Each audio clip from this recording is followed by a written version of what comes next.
All right, kitty. I know you've been sleeping for about 20 hours. Linda's getting ready to attack the food industry. Look at that paw. Oh, you are so cute. This is your new... I'm not going to snap you out of here. See, look. You're good to go. There you go. All right, kitty. Oh.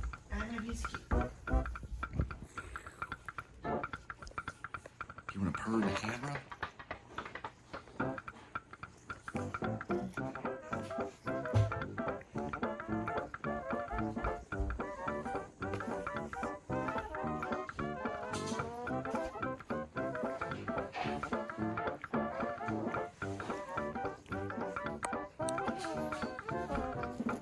Look at that paw. He's got one where it's a different color, see?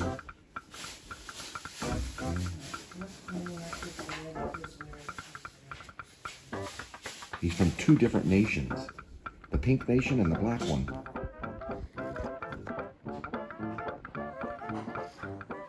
Hey, sweetie. That says Lunchables. Oh. Okay. Lunchables.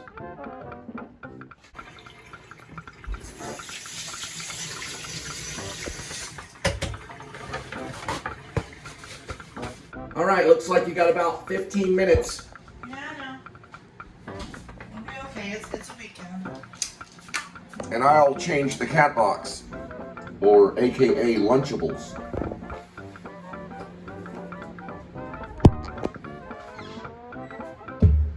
Alright, then I'll be ready to go. All right, we're dealing with 67 degrees Fahrenheit. Looks like 207,368 miles on the odometer. On the odometer. And we're at February 3rd of 2024. It's 4:39 in the PM, Fort Worth, Texas. Welcome, the Cole Spivey channel, the Please Subscribe show. Really, I'm just saying please subscribe is really what I mean. We're at like 755 or something like that, so we're still under 1,000. I stopped my Meta advertising because I got some warnings on my Facebook a while back. That's how I got a lot of attention for the show, but Facebook doesn't like it a whole lot. So they will boost for you, but I don't, you know, that can be costly to boost on Facebook. I don't know if they still do it. They boost advertisement. You have to pay extra. I did it for a film production company, and it didn't do a whole lot. But this is different because it's directly related to my channel. So I thought about, I hate to say the word free time, but like going to the mall, and then I thought about getting, Linda and I have both thought about getting t-shirts, because at least when we go to the store, we can wear the t-shirts and that causes conversation. You know, just say the Cole Spivey channel, YouTube, or something like that, or Cole Spivey and then YouTube, and then on the back it could say p.s.s. or Please Subscribe Show. They're like, oh, what's the Please Subscribe Show? That way they know it's a show, right? Because some people just have a channel. This is a show. That's why it's a Dutch angle. Get it? All right, it's me. I'm Cole Spivey. Yes, that's right. You're looking at a Dutch angle. So what is a Dutch angle? A lot of people wake up in the morning and they ask themselves, they scratch their head, what is a Dutch angle? Then they go and they brush their teeth and get some cereal. A Dutch angle is exactly what you're looking at. It's when the camera's tilted. Why? I don't know. I guess it was because of the Dutch. They had some kind of weird problem with maybe the flooring in their boats, where everything was kind of at an angle. We don't know exactly why there's such thing as a Dutch angle, but that's what you're looking at. Now, the reason why I do the Dutch angle, the reason why I do the Dutch angle is because I have my elbow resting on the center part of the car that's like an armrest. So I'll show you.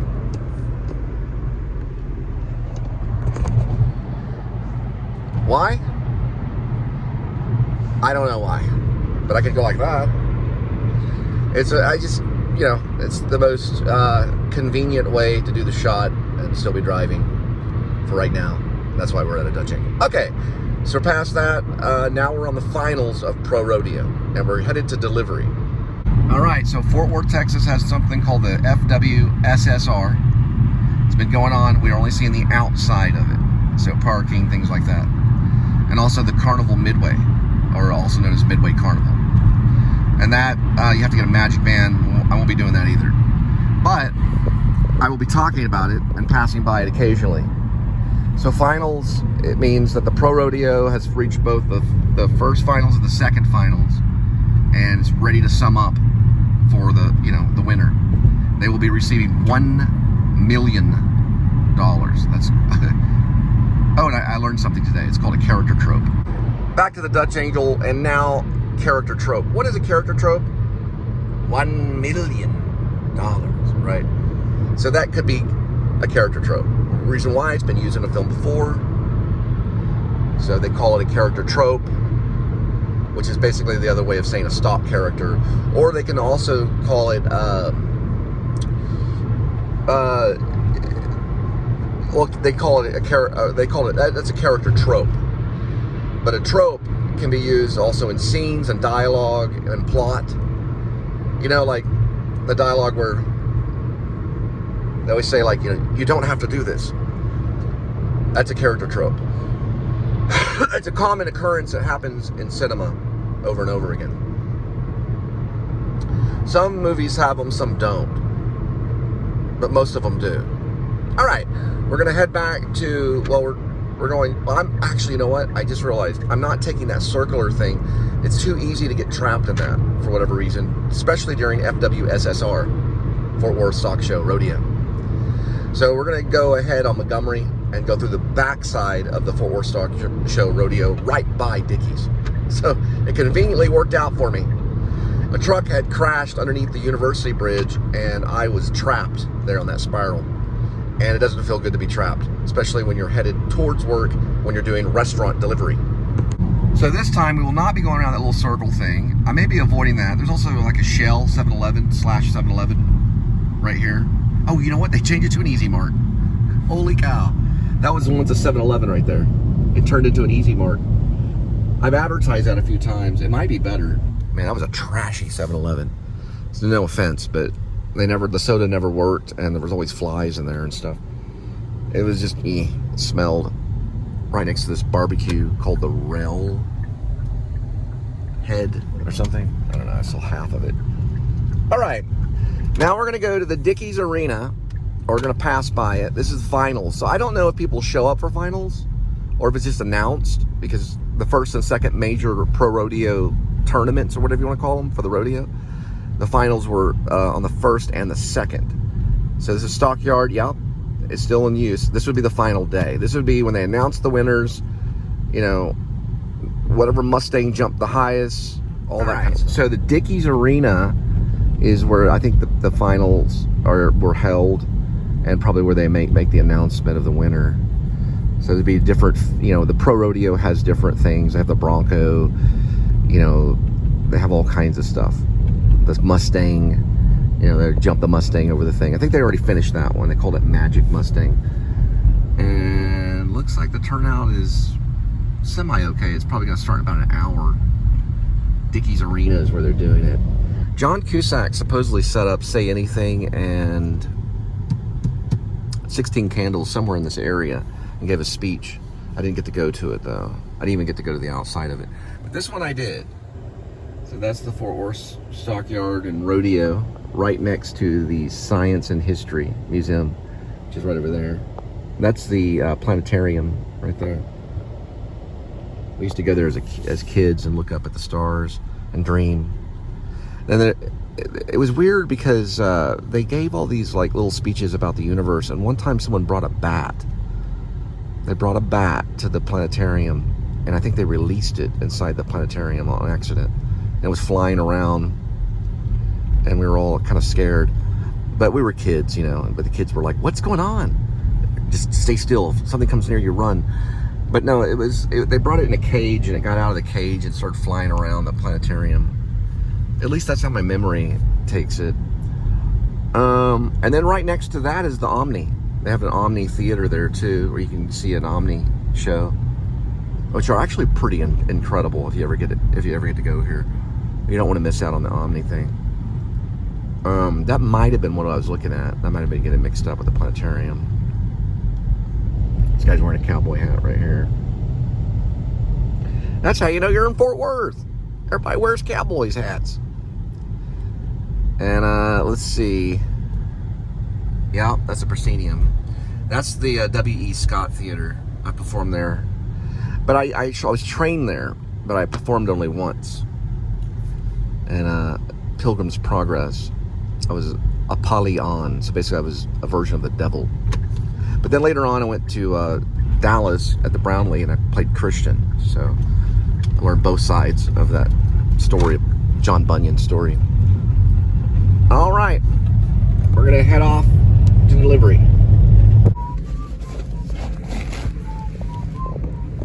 All right, first delivery, 5:26, arrival, 3 minutes, 1.4 mile. All right, I put Best of Neil Young in the old YouTube. Starts off with Down by the River.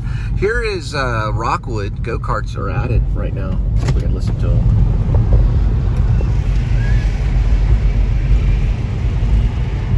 Kind of can hear them. Mini golf is taking off right now. Rockwood.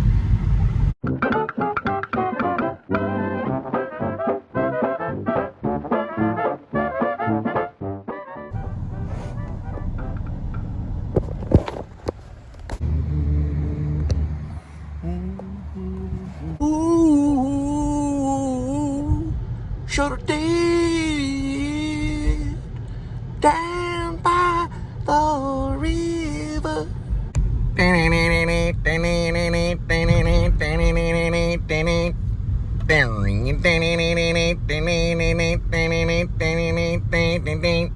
Yeah, he goes on with the solo and Down by the River for quite a bit of time.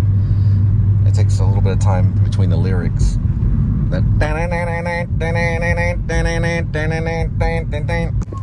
All right, next delivery, 6:18, arrival, 8 minutes, 2.6 miles.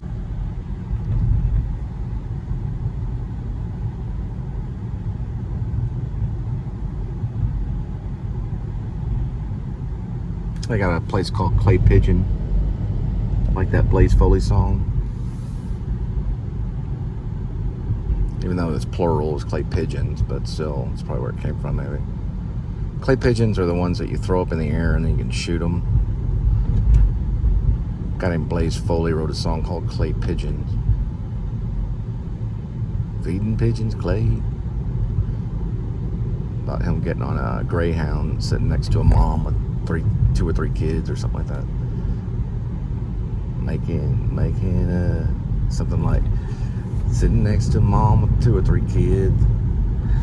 There it is, skyline of Fort Worth. He probably came through Fort Worth once or twice. He was mostly an Austin-based musician, Blaze Foley. He was known as the Duct Tape Messiah. He was killed. He used to hang out on a porch with this alcoholic guy, and his son had come over to try to get his welfare check. And Blaze Foley went inside the house to stop it. You know, it was his son robbing his dad, and he shot the son shot Blaze Foley, killing him in the house. And it was he was acquitted for it too. No one was charged because he went into the house. It wasn't his house. It really happened.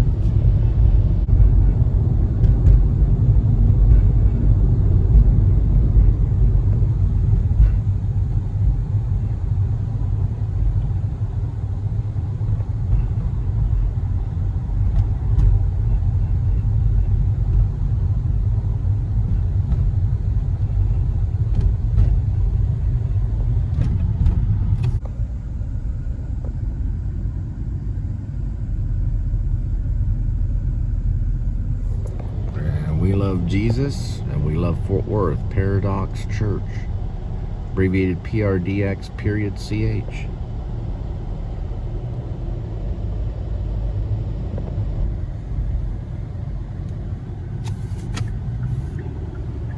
And we're gonna look at that new building, one with the lights on top of it that they just installed.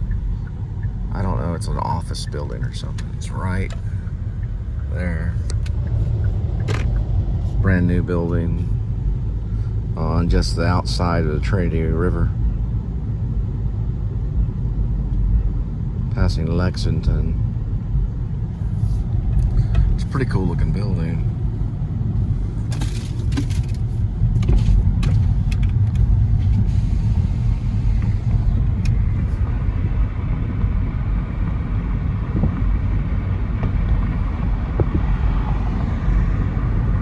I don't know the name of the building.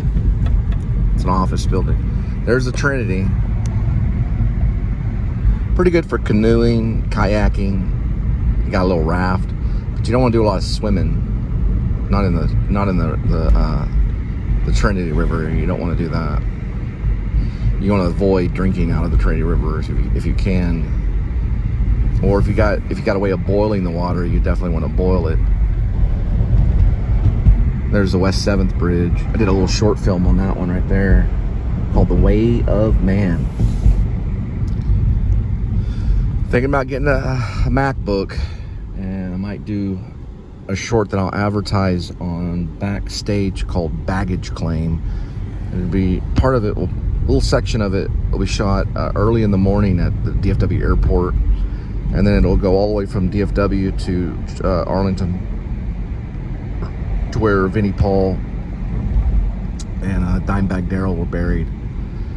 And then it's about a solicitor that picks up, he basically picks up this guy that's in the coffee business in all the way out in like Brazil, all the way to Mexico City. Guy that's a distributor for coffee, but he's really centric, like really strange, really unique, really centric kind of character. Sells coffee, and he picks him up and gives him a ride to basically visit his mom in Arlington. But he also wants to visit Dimebag Darrell and Pantera's grave, you know, Vinnie Paul. So the guy's kind of got long hair, kind of a rocker, and probably Latino heritage. Speaks with an accent, but he has a little luggage, a little red bag, and he has a box. And inside the box is basically a steaming cup of coffee on a saucer in a ceramic coffee mug. It's kind of an homage to a mime play I did called Cup of Joe. And so they have a conversation, and he realizes he's going to the Moore graveyard. It's called Moore, and that's where they're buried. So he first, you know, as an homage, he brings these flowers. He has flowers with him, and he brings the flowers to the grave of you know, Vinnie Paul and Dimebag Darrell, and then says like a little speech, and then sings some of Pantera songs over the grave. Then he goes to his mom's grave and lays down the saucer in the coffee cup and says like a little prayer and a thing to his mom. A little short, maybe 25 minutes or so. Think about doing it. Really, it would cost nothing. I do want to get a one thing I want to get for it though, and I'm going to write the script as soon as I get my MacBook, is I want to get a what's it called, dry ice. If we can find dry ice to drop in water in the coffee cup, so there's steam coming out of the coffee cup. And that's pretty much it. That'd be the only cost of gas. I have to pay the actor something, and then maybe some dry ice. And if I can't get the dry ice, then that's fine. We can mime what's inside the cup. I just don't want to spill coffee all in the back. Shot would be like about like this.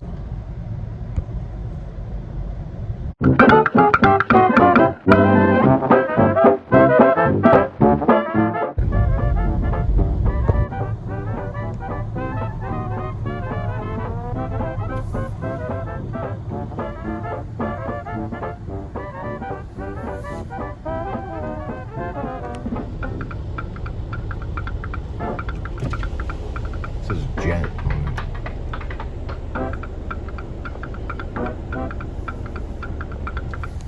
I don't know. Guess that character's name's Jet.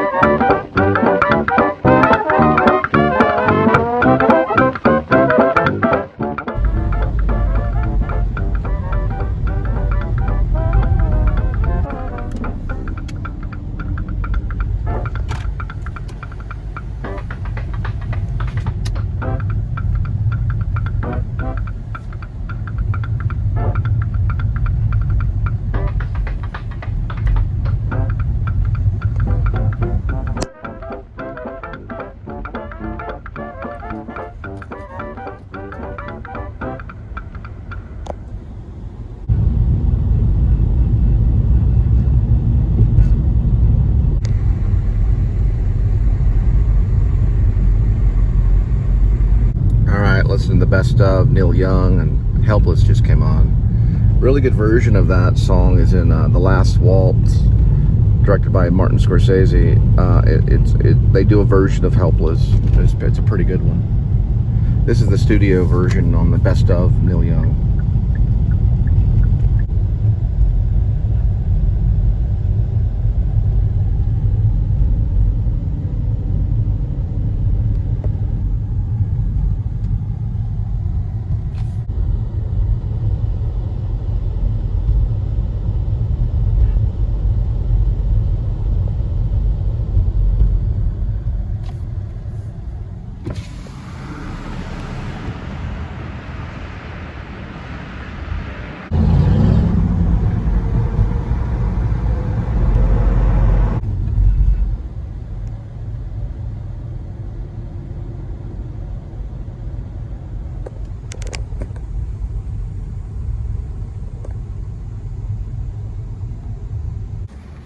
All right, next delivery is 6:55, 9 minutes, 3.1 miles.